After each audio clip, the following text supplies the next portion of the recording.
এটা যেহেতু নেশা, এটা পান করা হারাম, এটা আমদানি রপ্তানিও হারাম। সাবের ট্রেডার্স লিমিটেড রাজধানীর অভিজাত এলাকার গুলশানে অবস্থিত একটি মদ বিক্রয় কোম্পানির নাম। এ কোম্পানির মালিক আবার দুজন।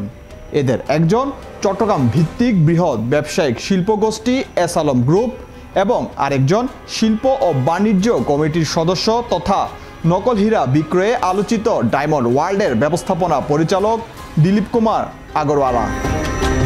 এতে ৭৫% মালিকানা এস আলম গ্রুপের এবং বাকি 25% শেয়ারের মালিক দিলীপ কুমার। তবে শেয়ার কম থাকলেও দিলীপ কুমার সাবের ট্রেডার্স লিমিটেডের পুরোটাই কর্তৃত্ব খাটাতেন। একাধিক সূত্রে জানা যায়, সাবের ট্রেডার্স লিমিটেড কূটনৈতিকদের ব্যবহারের জন্য আনা বন্ডেড ওয়ার হাউস সুবিধার মদ কালোবাজারে বিক্রি করতেন এবং বিগত 7 বছরে সরকারের প্রায় 283 কোটি টাকা শুল্ক ফাঁকি দিয়েছে বলে জাতীয় রাজস্ব বোর্ডের কাস্টম বন্ড কমিশনারের সূত্র নিশ্চিত করেন। এদিকে গেল 3 সেপ্টেম্বর মধ্যরাতে ডায়মন্ড ওয়ার্ল্ডের ব্যবস্থাপনা পরিচালক দিলীপ কুমারকে গুলশানের শোরুম থেকে গ্রেপ্তার করা হয়। গ্রেপ্তারের পর তার মদের কোম্পানি সাবের ট্রেডার্সের এনবিআরের নজরদারি বাড়ানো হয়।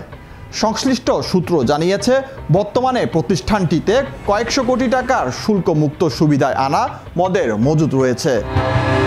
এরূপ কতটি বন্ডেড ওয়্যারহাউস চট্টগ্রামে আছে তা জানতে নগরীর কাস্টম বন্ড কমিশনারেট অফিসে গেলেও বন্ড কমিশনারকে পাওয়া যায়নি। মদ খাওয়া যেমন হারাম, অনুরূপ বিক্রি করাও হারাম বললেন চট্টগ্রাম জামায়াতুল ফালাহ জামে মসজিদের পেশ ইমাম হাফেজ মাওলানা আহমেদুল হক। শরাব যেহেতু পান করা হারাম, আল্লাহর পক্ষ থেকে সরাসরি দলিলে কথাই বলা হয়, অকাট্য দলিল দ্বারা যেটা নিষিদ্ধ। সুতরাং এই একটা নেশার ব্যবসা করা, ওইটা আমদানি করা, রপ্তানি করা, এটা যে হোক, এটা যেহেতু নেশা, এটা পান করা হারাম, এটা আমদানি রপ্তানিও হারাম।